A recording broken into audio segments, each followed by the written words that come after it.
प्रमाण पाणी द्या. तुम्ही जर 100-150 असेल 50-50 तुम्हाला पाणी द्यायला अडचण काय आहे.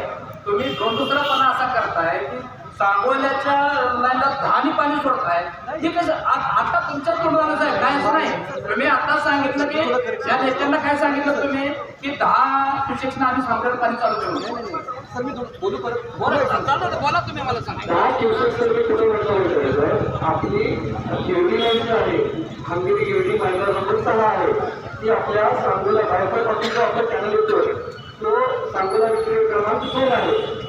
जी आपली गिरडी गावाची लाईन जाती ती सांगोला विक्री क्रमांकाच्या 16 किलोमीटरला म्हणजे वायफाय पासून ते आपल्या गिरडीपर्यंत 16 किलोमीटर पर्यंत आहे. आणि त्यावेळेस आता सर आपण हंगेरीसाठी चालू करतो आता पाणी हंगेरीसाठी 10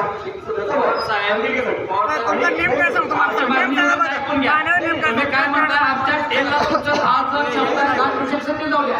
आमच्या केवाय 2 वरून तुम्ही जर आमच्या वाट्याला येणार 50 पाणी 50 क्युसेक्सला तुम्ही 50 मध्ये त्या कॅनूनला पाणी घेतल्यानंतर आमचा पाण्याचा काय भाग केरळचा काय भाग पाठी म्हणून जातोच ना.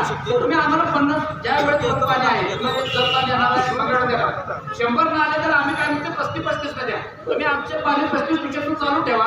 35 न ठेवल्यानंतर शेवटची लाईन किती तिची क्षमता 10 आहे तर त्याच्या पाठीमागच्या लाईनला तुम्ही बाकी आमचं पाणी देऊ शकता ना शेतकऱ्याला. तर आपण सांगितलं करतो आपण 10 क्युसेक्स सुरुवातीला घेतोय ज्यावेळेस 12/7/2024 पासून जो तरी पावर आपला चालू झाला तेव्हापासून आपण 50 ते 60 क्युसेक्सने कंटिन्यू पाणी खाली घेतो. त्यातलं मी तुम्हाला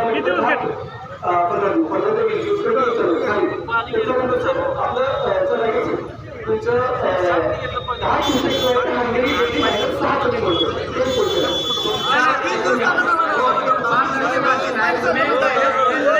पहिल्या दिवशी तुम्ही तरी 400 पाणी करून सोडलं ऐकून घ्या तर दुसऱ्या दिवशी ती 20-10 वर असते आणि तुम्ही फक्त काय सांगता आम्ही गिरडीला 40 पाणी दिले पण ती 1-2 तास चालत नाही. 2 तासानंतर तुम्ही काय पहिल्यांदा ज्या फोटो पाठवेपर्यंत काय करता आम्ही गिरडी मांडण्यासाठी 7 किंवा 50 पाणी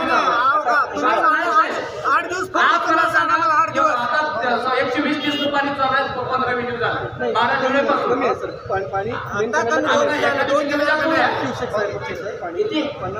आता झालं मागच्या 3 दिवसांना रिपोर्ट सांगा मला 7 दिवसापासूनच तेवढं रिपोर्ट आहे. आता मी त्या दिवशी बघितलं 120 पाणी चालू होतं त्यावेळेस तुम्ही फक्त 10 आम्हाला सोडले सांगोल्यासाठी आणि बाकीचं पाणी तुम्ही वेळेत दिलं ना.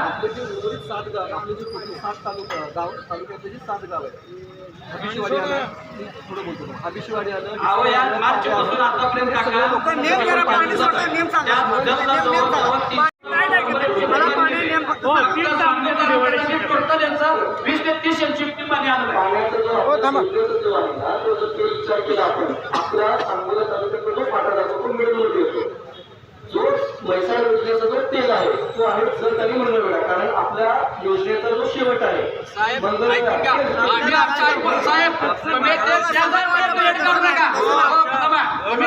आम्ही कुठला म्हणतोय ती म्हणतोय आमच्या मायनर जे आमचा जे गिरडीचा तेल आहे त्याला सुरू करा म्हणल्यानंतर गिरडी आणि आपलं गावडेवाडी तेल आम्ही काय म्हणतोय काय तुमचे अधिकारी आम्ही काय नाजार वेळा सांगितलं तुमचं काम आहे तुम्ही पाणी सोडून कोणी घेता कामा नाही ह्यांच्या सगळ्या मतानं पाणी तेला जाण्याकडून मध्ये जर दुसऱ्यांना दिलं तर तेला पाणी जाणार कसं हे कुणाचं काम आहे आणि वेस्टेज जातंय असं पाणी पोहोचलं तर माझं काम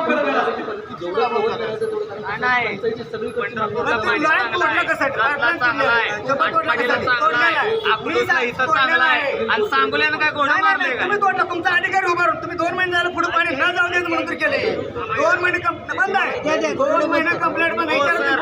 सर 1 मिनिट तुम्हाला सांगतो म्हैसाळ योजना तुमच्याकडे आहे ऐका आपल्या कडेला जतला पाणी 1 नंबर आता पंढरपूरला पाणी चांगलं आहे मंगळवेढ्यात पाणी चांगलं आहे आटपाडीत चांगलं आहे माळशिरस इकडं चांगलं आहे फक्त आमच्या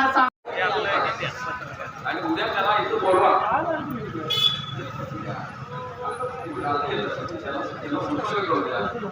पाण्याचं नियोजन करावं लागेल तुम्हाला वरिष्ठाच्या नियोजन आणि मग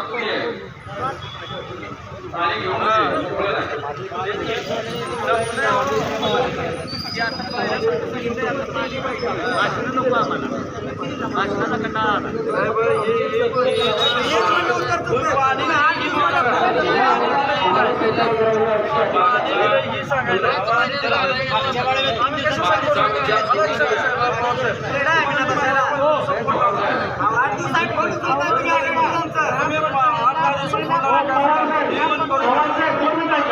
आता तुम्हाला बोललो पाणी सोडलं नाही पाणी तुम्ही वाटलं तुम्ही असताना बघा याला पाणी कसं आम्हाला एक बसून आम्हाला नियोजन करून पाणी द्या तर आणि पाणी आल्यानंतर पाणी आमच्या गावात पोचल्यानंतर पाणी दारात पोचल्यानंतरच उपोषण संपल नाहीतर दादा आमच्या गॅरेजचं जे तेल आहे त्या जेव्हा पाणी पोचल तेव्हा आम्ही उपोषण सोडणार तुम्ही फक्त आता सांगितलं आम्ही उद्या सोडतोय परवा सोडतोय आणि तुम्ही पाणी किती देणार आहे हेही आम्हाला कळवलं तुम्ही आम्हाला कळवलं पाहिजे की बाबा आम्ही तुम्हाला सांगोल्याच्या 2 TMC आमचा हक्क आहे दादा आपल्या सांगोल्यासाठी म्हैसाळ योजनेतून 2 TMC आमचा वाटा आहे तुम्हाला सांगतो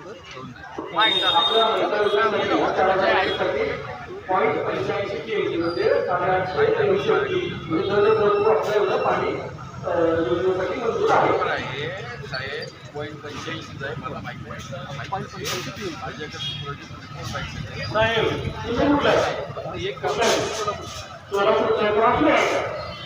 पाऊस भरपूर चालू आहे पाणी खाली चाललं करा नका पाणी आता काय मोलमात करण्याकरता आमचं नियोजन लवकर करून घ्या त्याशिवाय आम्हाला होत नाही शेवट ऐका तुम्ही आता जे पाणी सोडणार आहे ते पाणी दारात पोचल्यानंतर तेच पाणी पिऊन उपोषण सोडणार आहे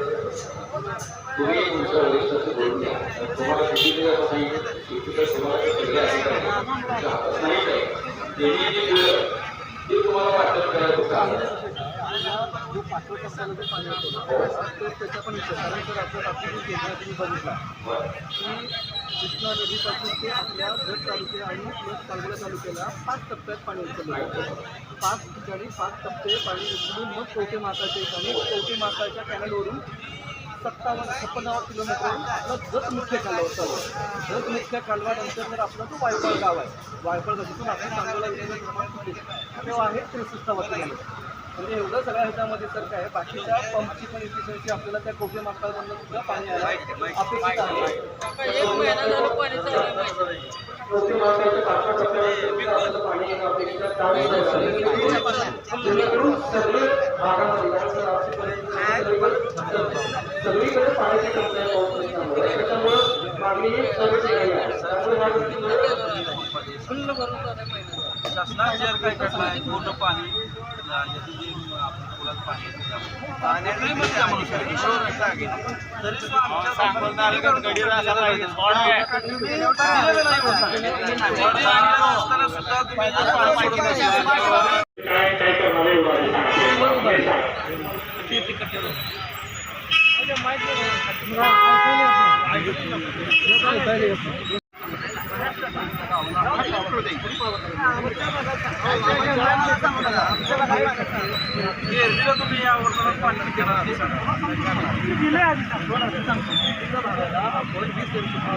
मला यावेळी दिलेलं आहे आपण तरी सवय आरोपणे त्याच्यानंतर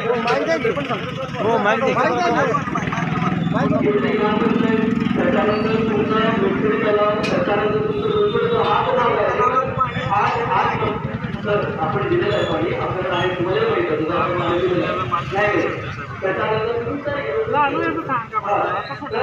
आत्ताच सांगतो सर आत्ताच आपण सोडलेलं आहे का आठवड्यात 2-3 आठवड्यापूर्वीच आपण त्यांना पाणी सोडलेलं आहे इव्हन तरी पण चालू आहे आणि आवश्यक सुद्धा अजून चालू आहे आता सध्या ह्यात सगळे तफावत एक मिनिट मी सांगतो इथे काय तुम्ही जे मार्च मध्ये पाणी दिलं ते 7 दिवस पाणी फक्त गेलेलं आहे चालू दिवाळीवरून त्याच्यानंतर मला वाटतं सगळं टक्कल पाणी तुम्ही जे छोटे छोटे तलावात फक्त फोटो काढून फक्त पाणी सोडलं त्या प्रत्येक तलावात मला रोजगार करताना छोटंसं पाणी सोडल्यानंतर त्याचे फोटो काढून आम्ही गेलेलं पाणी दिलं असं जर तुम्ही सांगत असाल वरिष्ठांना किंवा लोकप्रतिनिधींना तर ह्याच्यासाठी मूर्तीपाठ होतच नाही. प्रत्यक्षात तिथे गेल्यानंतर तिथे सोडलेलं पाणी जर काय उपयोग करता आला असता तर प्रत्येक गावात दिसायला पाहिजे. तिथं पेलं पाणी आहे, ज्या तलावात तुम्ही पाणी सोडलं म्हणताय त्याच्या पाठीमागच्या एखाद्या विहिरीला बोरला तरी पाणी आहे का त्याची प्रत्यक्षात तुम्ही पाणी काढा. तुम्ही मार्च मध्ये सोडलेलं पाणी, मार्च मध्ये तुम्ही म्हणता 20 एमसीएफचे पाणी तुम्ही तुमचं ऐकून घ्या पवार साहेब, तुम्ही 20 एमसीएफचे पाणी दिले म्हणता कुठं तुमच्या मेलगेटवरून गिरडी भागासाठी 20 एमसीएफ जर तुम्ही मोजमाप कुठे केलं मेलगेटवरून तर त्याचे लॉसेस धरले तर साधारणतः आमच्या प्रत्येक शेतकऱ्याच्या बांधावर 5 एमसीएफचे पाणी अख्ख्या एवढी मोठ्या परिसरात गेलेलं नाही.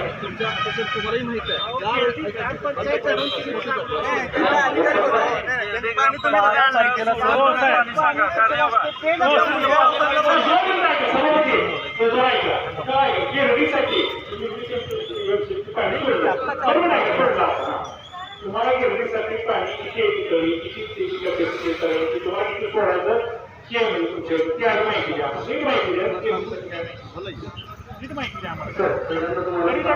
क्लिअर सांगतो म्हणजे आपली जी योजना आहे कुठलीही योजनेमध्ये आपल्या योजनेमध्ये आपण शेतीसाठी पाणी देतो. शेतीमध्ये आपण लाईन आउटलेट काढलं त्या आउटलेटद्वारे आपण शेतकऱ्यांना पाणी देतो. मूळ योजनेमध्ये किंवा आपण जर असं विचार केला ना की आपल्या योजनेमध्ये आपण शेतकऱ्याला तलाव भरून देणं याची तरतूदच नाही मुळात. तरी आपण काय करतो की ओढ्या नाला घरापैकी शेतकऱ्यांचे विडी वगैरे असतात किंवा जे अडचणी ज्यांच्या शेतीचे काही विषय असतात ते सगळे ओढ्यामध्ये तर ओढ्याला आउटलेट नाही. आपण शेतीला पाणी देतो, आपण शेतीला पाणी देतो. मुळात म्हणजे आपला जो विषय आहे ना आपण शेतीला पाणी देतो. आपण त्यावेळी आपण आउटलेट काढलेला असं ठरवलं त्यावेळी शेतकरी संबंधित आजूबाजूच्या शेतकऱ्यांचं आपण पाणी घेतो. मुळात एवढ्याला तलावाला पाणी देणं आपल्या ह्याच्यातली नाही आहे. पण आपण बऱ्यापैकी टंचाईच्या परिस्थितीमध्ये आपण रसोड तलाव असू द्या किंवा मिठीरी तलाव असू द्या किंवा जिथं आपल्या टंचाईचा विषय आहे त्यावेळेस आपण तलाव ओढ्यांना आपण पाणी दिलेलं आहे. आणि पहिल्या प्राधान्याने आपण 12/7/2024 पासून आपली घरी पावसाचं सुरू झालं होतं. त्यावेळेस पहिल्यांदा बनसोड तलाव आणि पहिला पाणी पुरवठ्याची योजना असल्यामुळं आपण ग्रामपंचायतीला पहिला पाणी दिलं प्राधान्य. मग त्याच्यानंतर जे आपले उर्वरितचे भाग आहेत तलाव किंवा छोटे मोठे जे तलाव उड्या वगैरे आले आहेत आपण पाणी दिलेलं आहे. सध्याची परिस्थिती बघताना पाण्याची सगळीकडे मागणी आहे. प्रत्येकाला पाणी ठेवलं होतं वेगवेगळं आपले पूर्ण जी लाईन आहे मुंगेरी गिरडी -6 म्हणून आपली लाईन आहे. -6 म्हणून गिरडी गावासाठी तर त्यातली पूर्ण आपण बऱ्यापैकी भरूनच गेलो. लाईनची कॅपॅसिटी काय ती 10%. आपण 10% ज्यावेळेस आपण शोधलं किती दिवस पाणी सोडावं लागतं. आपण जर 15 दिवस पाणी सोडलं तरी आपल्या गिरडीचा संपतं पाणी मग आता महिनाभर नाही. आपण कसं करतो त्यात तर आपले गावडेवाडी सुद्धा गाव आहे, खंगेरी गाव आहे, त्याच्यानंतर हगेरीवाडी. आपल्या विक्रिकेवर टोटल 7 गाव आहे. आपल्या विक्रिकेवर सांगोला तालुक्यातले 7 गाव टोटल हेक्टर जो आहे तो सांगोला विक्रिका आणि सांगोला विक्रिका क्रमांक 1 असे मिळून टोटल आपली 4 हेक्टर आहे. त्यात 7 गाव आहेत जी की आपल्या सांगोला तालुक्यातले दिसतात. आपण त्यापैकी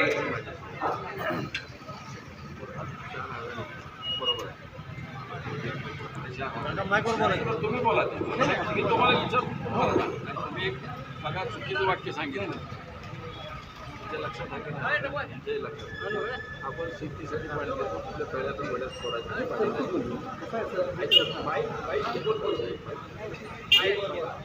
मागे घ्या. त्याचं कारण असं समन्यायी पाणी वाटपायचं शेतकऱ्याकडं भांडं पाहिजे.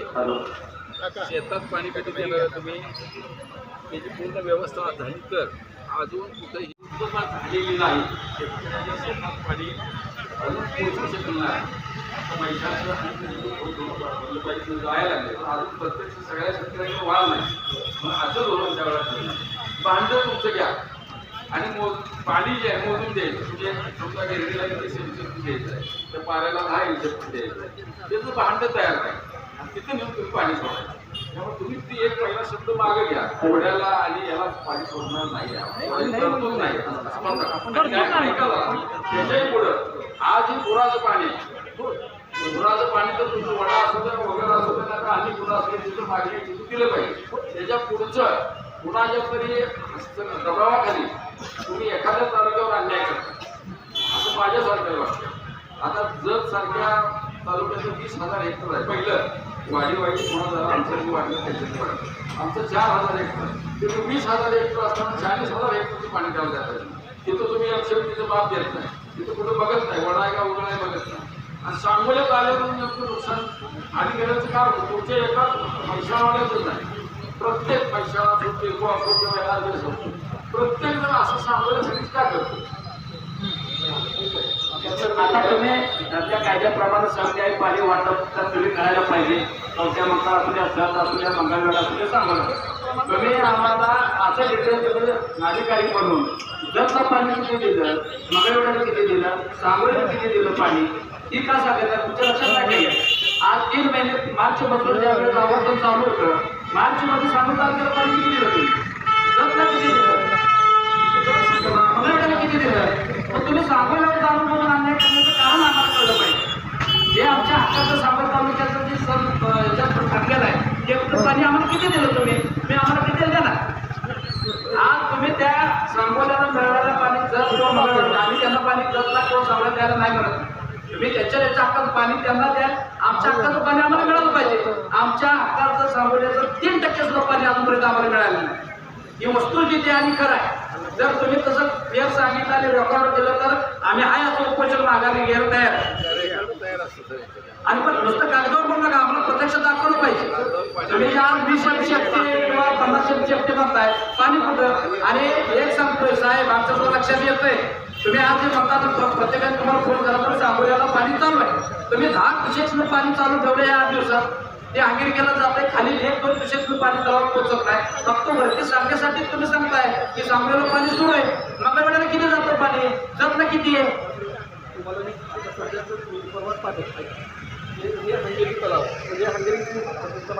आपलाच भाग आम्ही म्हणत नाही पाणी देऊ नका. आता हा पूर्ण 1 फूट असा आहे ना सर. मालक नाही म्हणून चाललंय हे सगळं. हो असं नाही पण साहेब तरी काही सांगण्याचा प्रयत्न केला. पवार साहेब तुम्ही काही सांगितलं तर तुम्ही जपला पाणी किती देता, मंगळवेढ्याला किती आणि सांगोल्याला किती देता हे सगळ्यांनाच माहिती आहे. तुमच्या आमच्या तुम्ही पाणी सोडायचं तुमच्या हातात आहे का. आता जे तुम्ही आलाय तुमच्या हातात आहे का.